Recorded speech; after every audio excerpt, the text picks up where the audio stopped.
প্রিয় ভিউয়ার্স, আসসালামু আলাইকুম। আজকে গরুর মাংস আলু দিয়ে রান্না করার সহজ একটা রেসিপি শেয়ার করব।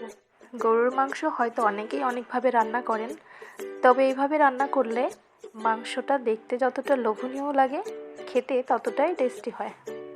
আশা করছি আপনাদের ভালো লাগবে। চলুন রেসিপিটি শুরু করি।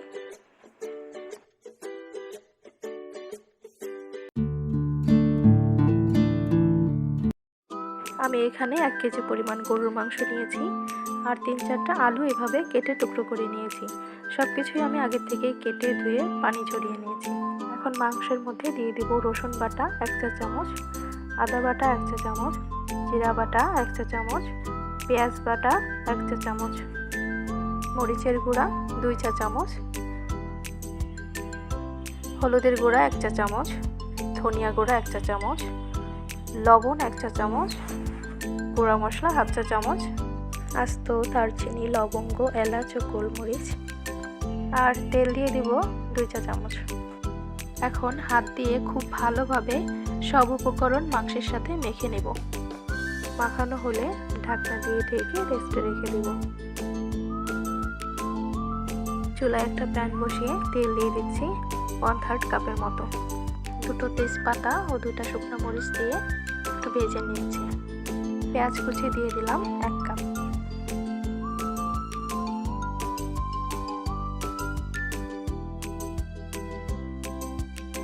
পেঁয়াজটা হালকা করে ভেজে নেব। এখন এর মধ্যে মাংসটা দিয়ে দিলাম।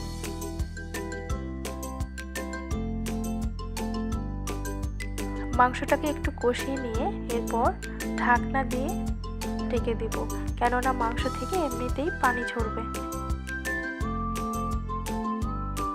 মাংস থেকে অনেকটা পরিমাণ পানি উঠেছে। সম্পূর্ণ পানি শুকিয়ে যখন এরকম তেল উপরে ভেসে উঠবে, তখন এর মধ্যে ফুটন্ত গরম পানি দিয়ে দেব 1/2 কাপের মতো।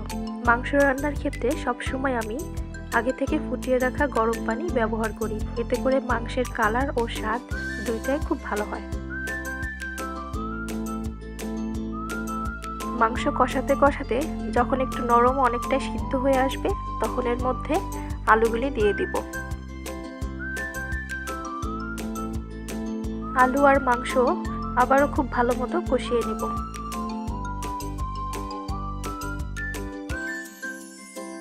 ফুটন্ত গরম পানি দিয়ে দিলাম 1 কাপ।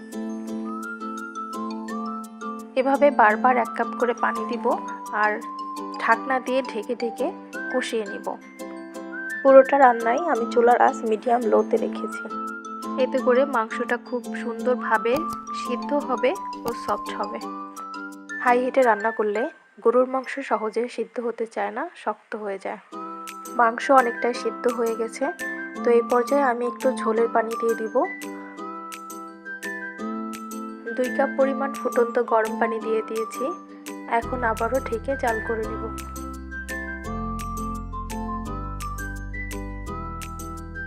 ঝোলটা একটু শুকিয়ে আসলে ভাজা জিরার গুঁড়া দিলাম 1/2 চা চামচ, 4টা কাঁচা মরিচ ও স্বাদ মতো একটু লবণ দিয়ে আবারও ঢেকে দিব যতক্ষণ না পর্যন্ত ঝোলটা গাঢ় হয়ে আসে।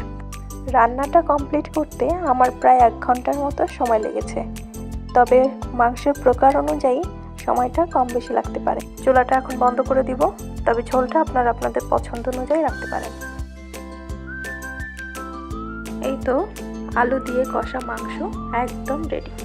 খুব সুন্দর ঘ্রাণ বের হচ্ছে আর ঝোলের টেক্সচারটা একদম পারফেক্ট। মাংসের কালার ও টেস্ট তো মাশাআল্লাহ। ভিডিওটি ভালো লাগলে লাইক, কমেন্ট এবং আপনার পরিবার ও বন্ধুদের কাছে শেয়ার করবেন।